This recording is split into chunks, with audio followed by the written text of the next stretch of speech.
Whenever India has good news, that skirt-wearing man stands among the crowd, raising his index finger to the camera, clumsily imitating Mussolini's speeches, proclaiming a great victory for the Bharat Empire. Even if this victory is fabricated, it doesn't stop him from boasting. After Pakistan shot down 5 Indian fighter jets and 1 drone, Modi announced a 10-day national celebration with nationwide speeches.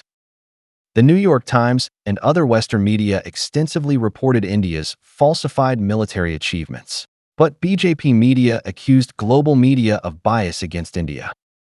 Modi's fans even claimed that the whole world is jealous of the Bharat Empire's strength.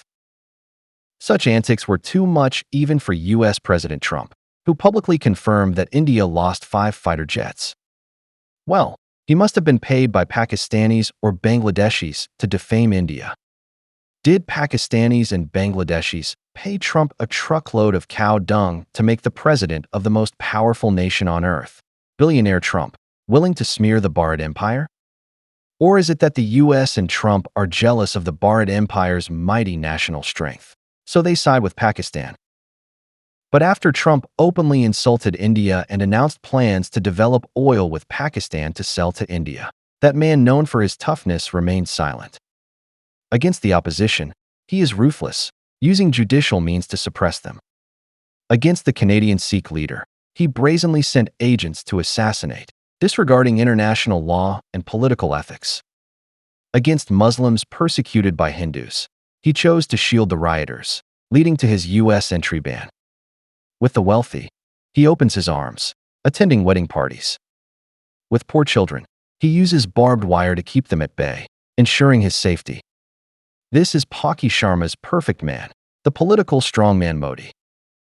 Yet, after Pakistan shot down 5 Indian fighter jets, he didn't choose to fight on resolutely, but instead fabricated fake news, claiming victory to secure a ceasefire with Pakistan. When Trump brandished the tariff stick to sanction India and warned U.S. companies against investing in or hiring Indians, he chose silence. Yes, this is a coward who bullies the weak and fears the strong, despising the poor while fawning over the rich. Such a person would be despised by all in China, but in the magical Bharat Empire, he is a hero, the high priest of Hinduism. This magical man loves wearing skirts. He knows Trump and his colleagues dislike those who don't wear suits. Even the West's hero Zelensky wasn't spared, openly mocked. Yet he refuses to change his peculiar clothing habit, insisting on wearing skirts to visit the U.S. As a result, Trump publicly humiliated him as the tariff king, subjecting him to tariff penalties. He even dragged journalists into it, with Trump mocking their incomprehensible accents. I'm very curious, since you inwardly revere Trump, why not cater to his preferences? Trump, a businessman, values appearance and attire. Why do you insist on wearing foolish skirts at international diplomatic events, dressing like a clown? China, Japan, and Southeast Asian countries all have traditional clothing, but except for special ceremonial occasions, everyone wears suits to meet foreign guests. It's basic etiquette. India has hundreds of ethnic groups and languages. Your skirt doesn't represent 1.4 billion Indians, only yourself. Why? For the sake of national interests. Are you unwilling to change? Your army and police are so tough against your own people, beating them with sticks at the slightest provocation. Why, then, do you surrender like cowards to Pakistan, praising their tea? Why did your so-called elite mountain troops scatter in panic before the PLA's sticks, with many falling into streams and large numbers captured? Why are such humiliating scenes never reported by your domestic media, which instead use Bollywood films to fabricate fake victories? Does your country have no room for truth, entirely filled with lies and spiritual opium? You love lying, fabricating the non-existent Gujarat miracle to seize the Prime Minister's post.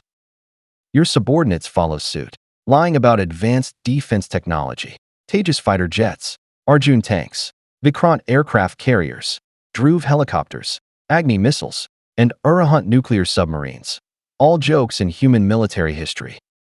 ISRO isn't far behind, landing on the moon via animation, claiming space docking without a single photo, let alone a live video.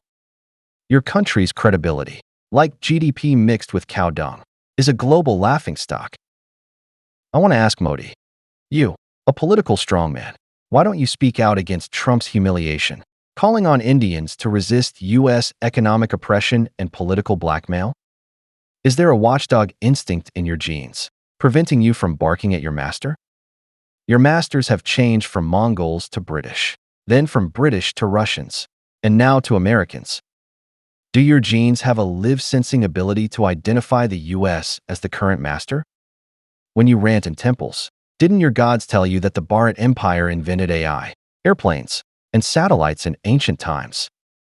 You've been prime minister for 11 years. Shouldn't the Bharat Void Empire be revived by now? Why not use your ancestors' powerful alien technology to defeat the U.S. military and humiliate Trump? Do you know why Trump hates you so much? The title of Clown King originally belonged to him, but you, a clumsy Mussolini imitator, stole it. For attention-loving Trump, this is the ultimate humiliation. There's only one Clown King, and that's Trump. You, Modi, can only be a lapdog, wagging your tail for the king's scraps. For 11 years, you've boasted at international forums that India will become a superpower and a developed nation by 2047. Now Trump's stick tells you that without the master's permission, a lapdog that barks recklessly will be punished. So you know you're wrong. The master is always right, and you dare not resist, right? At the end of the video, I just want to ask, if you visit China, can you not wear a skirt? China also holds a stick, with sanctions on India's rare earths, urea controls, and bans on industrial technology, high-tech machinery, and components as mere appetizers. If you dare wear a skirt to China, the Chinese won't insult you to your face, but when you return, all of India will pay the price. The Chinese particularly dislike men in skirts. Don't harm India's national interests for your clothing fetish.